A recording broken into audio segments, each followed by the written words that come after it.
Hey, I'm Steven and this is Solving the Money Problem. If you're new, welcome. If you're not, welcome back. So we have a lot of stuff to discuss today. Tesla stock getting absolutely crushed, a lot of controversy and mixed reactions following Elon Musk's SNL appearance, and the corrupt media once again exposed for lying, deceiving and misleading the public about the Tesla crash. So let's get into the video. And by the way, since I know there's a lot of crypto lovers watching and people who like free stuff, it's your lucky day. For a limited time, you can get up to $250 in free crypto bonuses when funding a new account on BlockFi, where you can use cryptocurrency to earn interest, borrow cash, and buy or sell crypto. If you want your free crypto, use the link in the description. It also helps out the channel. And if you'd like up to 2 free stocks, check out the link in the description to WeBull. If you open a new account, you'll get 1 free stock valued up to $250 just for opening an account. And if you fund your account with $100, you'll get a second free stock valued up to $1,600. Unless you don't like free stocks, that is. And if you're in Australia, the UK, or New Zealand, you can get a free stock with stake, also using the link in the description. Let's get back to it. So the first order of business, Tesla stock, which is getting absolutely crushed in 2021. Let's have a look at the Tesla stock price chart. We can see here year to date that Tesla stock is down almost 30% from its peak closing price in 2021, about $250 from its peak price. Now, as you guys will know, I'm a long-term investor. I don't really care what's happening to Tesla stock over the short or medium term. I'm going to be holding all of my Tesla stock for at least another 10, 15 plus years. However, I do want to point out, just from my perspective, I think this is a fantastic buying opportunity. The reason that Tesla stock price is down now makes absolutely no sense. Currently, in my opinion, the stock price is completely disconnected from reality. We've had nothing but good news from the company. Of course, there has been a little bit of media FUD that might have got into a few minds here and there, and a few people sort of selling, taking profits along the way. That's a possibility. But I just want to relate another example. Let's look at the long-term view on Tesla stock. Now, I've pointed this out before, but I'm just going to show you guys again.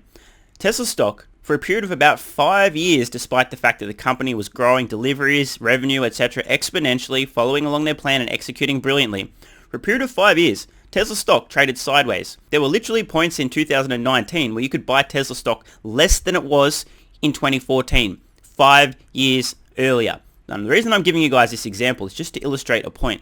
Over the short term, and yes, I call a 5-year period a short term when it comes to investing. You guys know my thoughts on investing versus being a gambler. Over that 5-year period, Tesla stock did nothing. This is a great example of the stock market being irrational, despite the fact that Tesla is absolutely slaying it at the moment, has an extremely exciting product map, is killing it, driving down their costs, just winning, and winning some more. Tesla stock currently down about 30% from its all-time high closing price. Now, I don't know how long it will take for the stock market to wake up and become a little bit more rational, but I can tell you, if I didn't have a tax bill that's bigger than your girlfriend, I would currently be loading up with every spare cent. The 1-year chart provides a little more perspective. Tesla stock in that period over the last 12 months up almost 300%.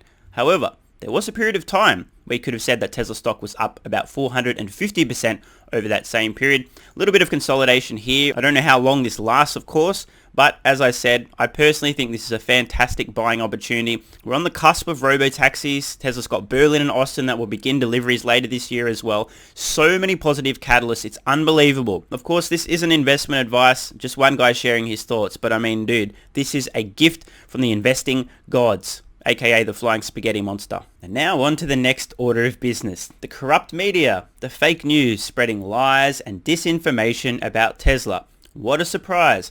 Of course, those who've watched the channel know my thoughts on this so-called fatal accident involving Tesla. The media made some incredibly dumb assumptions that literally didn't make sense if you understand how Tesla's technology works. Some of the things that they were reporting and inferring and suggesting just made zero sense. But of course, who needs to do any research or any due diligence whatsoever? Let's just spread lies, FUD, uncertainty, disinformation, deceive our readers and our audiences because, hey, I'm a journalist. I'll just journalize everywhere and they'll just gobble it up, right? That's how the mainstream media works. Here we are on the Reuters website. I quote, "Automated steering not available on Texas road where Tesla crashed. NTSB." I don't need to read too far into this article. Let's just sum it up right here. US safety officials investigating the cause of a Tesla Model S crash that killed 2 men in Texas last month said on Monday that testing suggested the vehicle's automated steering system was not available on the road where the accident occurred, as everyone who's ever driven a Tesla and knows how the system works would know. and as Elon Musk also confirmed via Twitter. Of course, every single one of these honourable, reputable, trustworthy news outlets will now issue a retraction of their statement saying, we made a mistake, we're sorry, we lied, we spread misinformation and lies, we deceived you, we misled you, our dear audience, we are so sorry for what we've done. Yeah, right. Here we are on Twitter, shout out to Viv here, really interesting stuff. Now that we know the actual facts, which again, we already could have inferred because anyone who did the homework and understood how the system works would have known it wasn't engaged, but let's just ignore that. How are the media reporting now that they have this new information, that there's evidence that this system was not functioning during this accident? How is the media reporting this? Tesla's autopilot may not have been available at the time of the driverless Texas crash. Now, you notice how they're not saying it wasn't available, they're saying may not. Continuing to sow doubt. This is disgusting. Hey, The Verge, go f*** yourselves. But wait, there's more. Now we're hearing from the dingbats over at Car and Driver. Tesla Model S that crashed in Texas couldn't have been on autopilot, says NTSB. And then the subline. CEO Elon Musk insists the self-driving feature couldn't have been deployed. Well, hang on a minute. Why are they saying Elon Musk insists? This has nothing to do with what Elon Musk is saying or not saying, okay? This is now from the investigators who are saying the system wasn't engaged. I mean, what are they doing? Oh, that's right, trying to spread more fear, uncertainty, and doubt about Tesla. Let's be real here for a moment. Most people, including you guys, but especially in the general public, don't really actually read and pay that much attention to news articles, etc. They might catch a bit of a headline, skim a little bit, catch a bit of a sub-headline, and that's about as far as they go. And then suddenly they inherit an opinion or a belief about something without actually understanding anything. I mean, this is despicable. But again, this is how the media works. They have an agenda. It's eyeballs. It's not sharing the truth or conveying reality. It's attracting and retaining your attention so they can sell advertising and keep putting food on the table. Incentives in the mainstream media are completely fucked. I don't know what to do about this, but Car and Driver should also be ashamed of themselves. Now, onto the controversy surrounding Elon Musk's SNL appearance. It's been amazing to see the mixed reactions. So, how has the media been treating this appearance? What do they have to say? Let's find out. So here we are over on the Daily Wire. I saw this article come across my Twitter feed this morning and I thought this was a great summary of some of the opinions and reactions. I don't want to make this too political here, but I do want to point out something. There definitely seems to be a very angry mob of people that just for whatever reason want to hate on Elon Musk, don't know anything about the guy, just read headlines, make assumptions, or just say completely moronic things, you know, like the idiots who think that Elon Musk should be paying a lot of tax because he's a billionaire, failing to understand that the guy doesn't even take a salary from Tesla. He actually has to borrow money against his stock in companies and pay interest on that just to cover his own living expenses. In order for him to pay a huge amount of tax, he'd need to sell, like, people just no brain, right? And then they hate on the guy. So let's read some of these reactions from the Muppets over there that don't really think for themselves or try to think but don't have the capabilities to actually draw reasonable conclusions. A black hole of fun. Angry leftists slam Elon Musk's SNL performance. By Ian Harworth. This weekend, Tesla and SpaceX CEO Elon Musk hosted Saturday Night Live. When it was announced in April that the billionaire would host the famous comedy series, several cast members and writers responded negatively. Quote, the news of Musk hosting apparently triggered the cast. Bowen Yang blurted, what the fuck does this even mean? In an Instagram story post. Aidy Bryant reacted by reposting a tweet by Senator Bernie Sanders that called it a moral obscenity that the 50 wealthiest people in America today own more wealth than the bottom half of our people, reported the Daily Wire. Adding that SNL writer Andrew Dismukes posted on Instagram, only CEO I want to do a sketch with is Sherry Odery. Whoever the fuck that is. Sorry, not hating, I've never heard of that person before. In fact, I haven't heard of any of these people except for old mate Bernie. The criticism continued following his performance, with the Daily Beast publishing a piece titled Elon Musk's Deceptive and Deeply Awkward SNL Monologue. It smells like a little bit of bias there, I'm not going to lie. That doesn't really sound like neutral reporting, but hey, whatever, everyone's got their agenda, no problems there. If you believe that it was deceptive, not sure how, but okay. And awkward, cool. Certainly there's a little bit of awkward and cringe there, but I mean, that's SNL in a nutshell. The piece slammed Musk as a union-busting billionaire who's repeatedly spread COVID and vaccine misinformation, and noted that some mocked Musk for sharing some incredibly lame skit ideas for SNL. Despite Musk's strong performance compared to the professional comedians who make up the SNL cast, the Daily Beast couldn't bring themselves to praise the billionaire. He stumbled nervously, albeit somewhat endearingly, through the rest of his scripted speech, sharing his vision for the future, renewable energy, and how humanity must be a multiplanetary space-faring civilization, and poking fun at his habit of making 420 and 69 jokes on Twitter, the Daily Beast wrote. Given that the entire show is scripted, with cast members obviously reading their lines during skits, the inclusion of scripted seems like a redundant insult. And I just want to jump in here. Clearly is. This is how the media spins stuff. You just plant a few words in there, create a little bit of perception, say something without directly saying it, this kind of thing. Pretty despicable, but that's how the media works. The Wrap also condemned Musk's performance. There were any number of reasons to be angry about SNL tapping Elon Musk to host. Okay. Including plenty of solid ethical and moral ones. Please, do go on.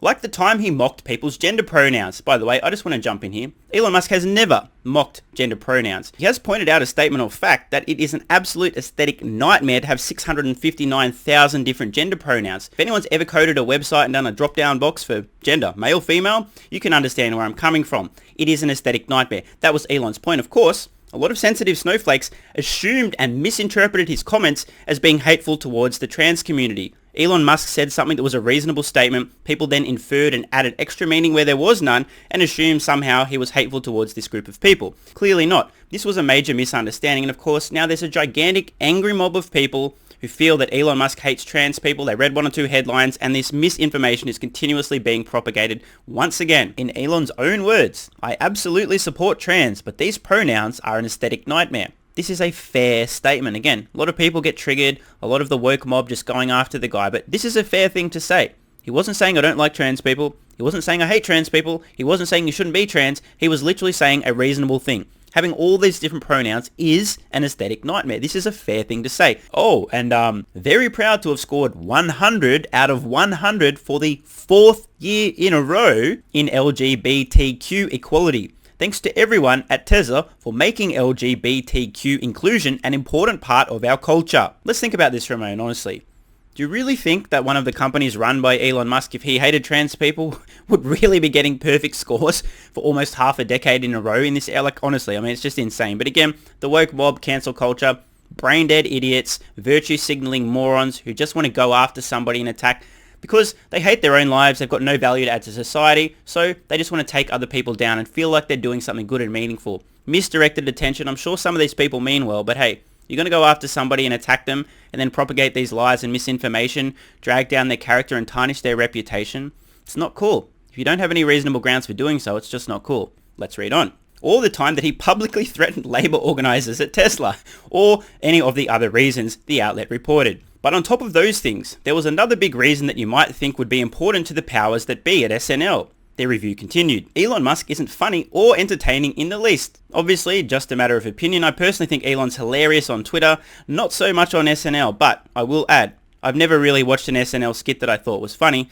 99% of the show is cringe, 1% funny, nothing different here. Surprise, surprise. Later, the Wrap described Musk as a black hole of fun without a shred of charisma, and he delivered a performance that's on the level of what you'd expect to see in a middle school play. This episode, though, felt like a bad episode with a bad host.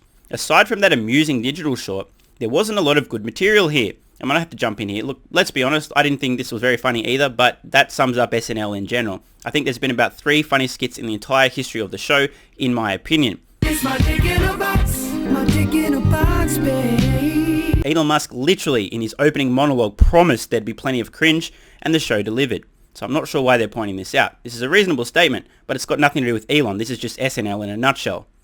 Elon Musk rushed through every single line so that it was hard to even understand what he was saying half the time, slipping from one accent to another, seemingly without realizing he was doing it, and generally just being dramatically out of his league among the SNL cast members. Given that Elon Musk's monologue has almost 2 million views on YouTube just hours after the show aired, the show's latest audience may disagree. And by the way, guys, let's have an update on the total views on this monologue now. Let's have a look at what we're actually looking at here. Would you look at that? Nearly 6.5 million views. I think some people are enjoying it. Now guys, I promise we're going to end on a positive note, but before that, there's just one more thing to address. Now per usual, I did not actually see this original tweet, so this may be completely doctored, this may be a fake tweet, but let's proceed under the assumption that this was a genuine tweet, and then Daisy Barringer decided, you know what, I probably shouldn't have said that, or maybe she realized she was logged into her main account, not her burner account. In either case, let's read on from this wonderful human being. Definitely never thought Saturday Night Live would send me into a tornado of existential despair. But here we are. I almost don't have words, but I will say, I hope his Tesla catches on fire and he dies. Smiley face. I mean, guys, if anyone knows Daisy, you need to do an intervention. She's in a very, very, very, very dark place. who says that? Like, honestly, the level of hatred and venom and viciousness, she needs help. Please, I'm serious, guys. Like, if anybody knows Daisy, she needs help. She's probably on the brink of this is not a healthy, happy human being at all. In fact, quite the opposite. This is just so dark and nasty, it almost defies belief. Really, who would wish death upon a guy who's dedicated his every waking moment, all of his energy, all of his financial resources to making the world a better place? Holy moly. Well, what do you know? Daisy's tweets are currently protected. I wonder if that was always the case, or she's just realized that was an error of judgment. This is the wonderful human being that wishes death upon Elon Musk for reasons I cannot even fathom. Daisy, I really hope you get the help you need. And as promised, it's not all bad. Let's finish this video on a high note and head over to the folks on CNBS. Can I just tell you this, Sorkin? Yes. How awesome it was, and Becky, what he said about Aspergers. And I mean, that was, I'm so grateful, honestly, so gratified. I spoke to my son. I spoke to my son that morning. You just have no idea the type of, I don't know, it just really kind of enables you and makes you feel much better about yourself. It was amazing. It's really, really, that was really anybody important. who has different abilities. Richest guy in the world, that's smart, and yeah. Because you deal with I love him for that. They're amazing people. Not like some of the things he's done in the past, but the idea that he even said that that's part of the reason that he tweets some of the things he tweets and apologized for that.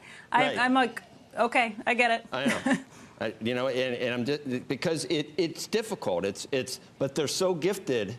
But there are many things on a daily basis that make it difficult. But just to have someone that you see like that and say, wow, he has Asperger's too, it's amazing. It was great. An interesting moment of clarity there from the panel on CNBS. I don't know for sure, but it does sound like Joe has a son on the autism spectrum. Now, maybe there's a little bit of inspiration for his son. Hey man, look what Elon's done. You know, you've got your own challenges as well, but Elon's done really well for himself. It sounded like Joe really had a meaningful moment with his son there. That's a really cool thing.